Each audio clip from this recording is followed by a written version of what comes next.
It's a little overwhelming to see him in the flesh for the first time. Tall and heavily built, he still has the physique of the boxing champion he once was. In any public gathering, he's head and shoulders above the crowd, and if that isn't enough to make him stand out, his reputation certainly is. The man who expelled 40,000 Asians from Uganda. The man who said Hitler was right when he murdered 6 million Jews. The man who is said to have liquidated up to 250,000 of his own people. The author of outrageous telegrams to political leaders throughout the world. His Excellency, Field Marshal Dr. IDI AMIN DADA, VC, DSO, MC, possessor of almighty power and knowledge, lord of the clans and the land, the father of all twins, the cook with all the firewood, the lord of the shield and spears, the Queen Termite, the President of the Second Republic of Uganda. With respect, sir, I asked this question, do you think you're a tough man? Yes, I am. I am very tough, yes. And I will never give up. If I wanted to do something, I will never change my mind. Is that a good or a bad thing in a political leader, toughness? Toughness is good because the people respect you, and tough man is a quality which you can find for the high command, because when he gives order, they know that that order is given by the strong man and they must be obeyed. That is very important.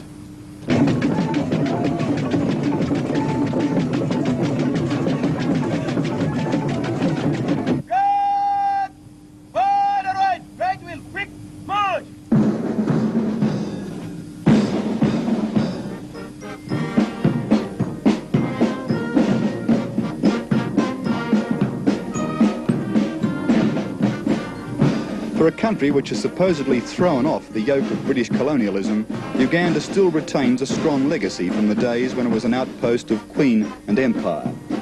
The band plays on while the arrival of His Excellency is awaited.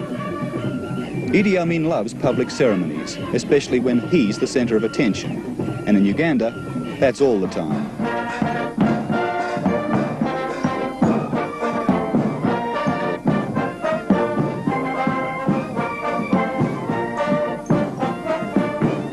Thank you so much for everything. Thank you very much. Well, we enjoyed it very much. Thank you. Thank you. Thank you. Thank you. An Amin's speech is almost a self-parody. Sometimes he genuinely means to be humorous, and he can count on getting a good laugh from his admiring, not to say overawed audience. But at other times, the humour is unintentional.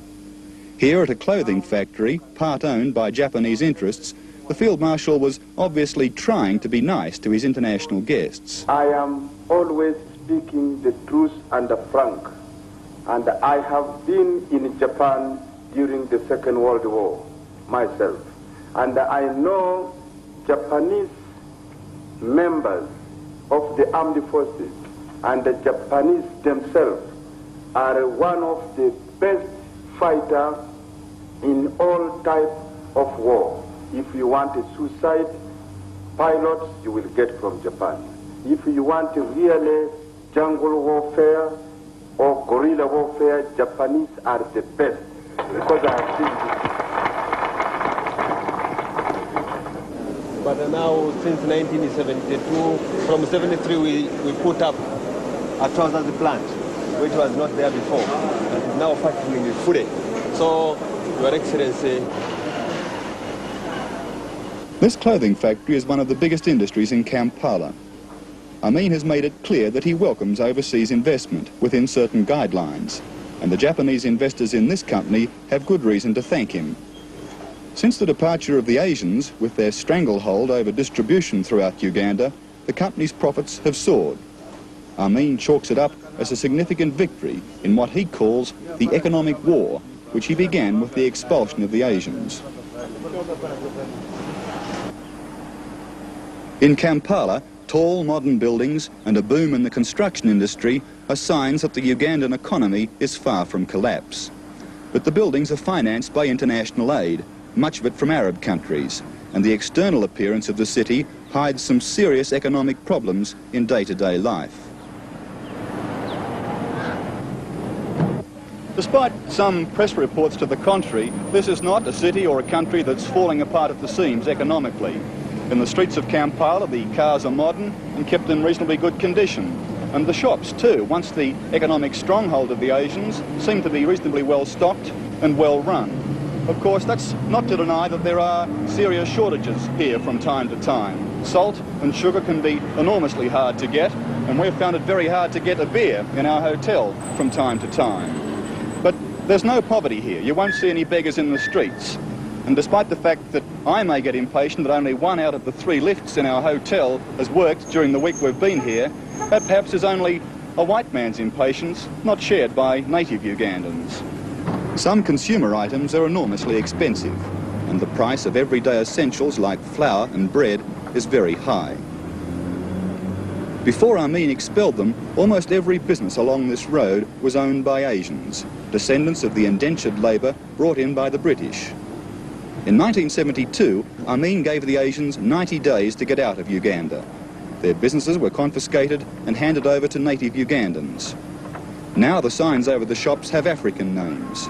It was a move that made Amin popular with his people, but it left the country perilously short of skilled professionals to run everyday services. And therefore you should inform your country that we here in Uganda are now in position to work with the all-world community. We can employ them, we can give them responsible position in our Uganda. Even if we find that in that particular area we need somebody in ministerial level, we can put him. Whether it's Russians or Americans or British or African, I want just to, or Indian, I will put there. This I just wanted to inform you, because what we are interested is to see that it is the money management of that particular departments. This is very important for us. I thought that I should tell you. And with that, we can even run our administration very smoothly.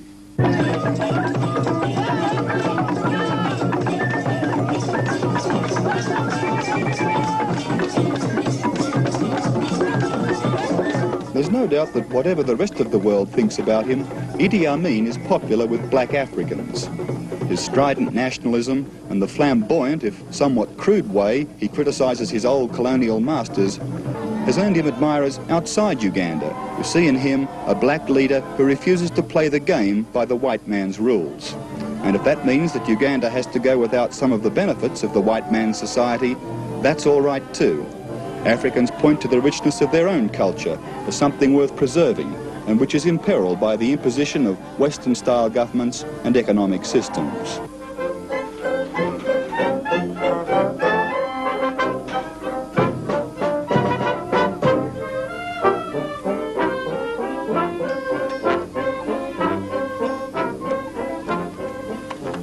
If this is the man who's responsible for the death of nearly 250,000 of his people in a bloody reign of terror, it was impossible to see that reflected in the faces of the people who came out to see him.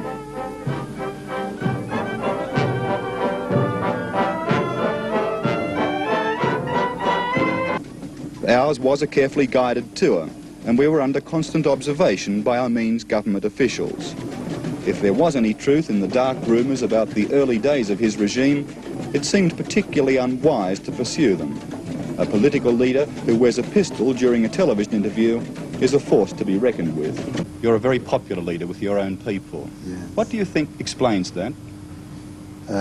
Because I am not cut off completely from my people, and I make myself as simple to the people to be approached. I can talk to them and I can solve their problem, and I can allow a group of the people to talk to me, put their complaint rather than being stopped by anywhere. I go to them and they know that whatever they want to be solved, I can solve for them, and that make them have a confidence in me.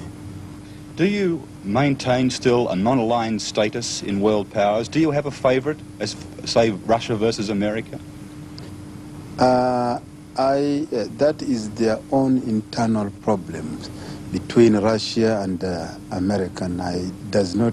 I don't want to interfere there, because what I want from Russia should not be stopped by Russian, by American, and also I can buy anything, as I was saying here, that